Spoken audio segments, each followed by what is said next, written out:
ગુજરાતી વ્યાકરણ શીખવું છે? ચાલો આજે 5 સુપર ટ્રિક્સથી તેને એકદમ સહેલું બનાવી દઈએ. ઘણીવાર એવું થાય કે વ્યાકરણના નિયમો બહુ ગૂંચવણભર્યા અને કંટાળાજનક લાગે, ખરું ને? પણ ચિંતા ન કરો, આપણે તેને એકદમ સરળ બનાવવાના છે. તો પહેલી ટ્રીક, સમાસને 5 જ સેકન્ડમાં કેવી રીતે ઓળખવો, ચાલો જોઈએ. બસ એક જ કામ કરવાનું છે. શબ્દનો વિગ્રહ કરો, એટલે કે એને છૂટો પાડો.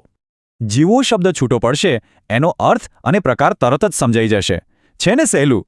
હવે આવે છે છંદ. આના બંધારણને યાદ રાખવું થોડું અઘરું છે, પણ એની પણ ટ્રીક છે. બસ આ એક સૂત્ર યાદ રાખી લો: ય માં તારા જ ભાનસ લગા. આ જ છંદની માસ્ટર કી છે. આ સૂત્રનો દરેક અક્ષર એક ગણ છે અને એના પરથી જ આખું બંધારણ બને છે. હવે વાત કરીએ જોડણીની. સૌથી મોટી ભૂલ ક્યાં થાય? દીર્ઘ ઈ અને ઉમાં. જો આ એક નિયમ સમજાઈ જાય તો મોટાભાગની જોડણીની ભૂલો સુધરી જશે. ચાલો હવે થોડી મજા કરીએ.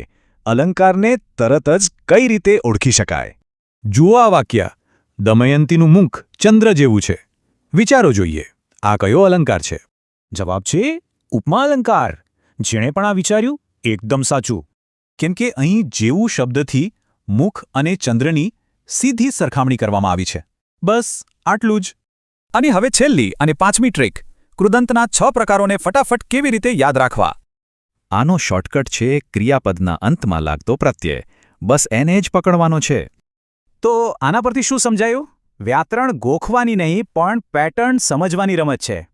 તો હવે કહો, આમાંથી કઈ ટ્રીક સૌથી પહેલા અજમાવવાનો વિચાર છે?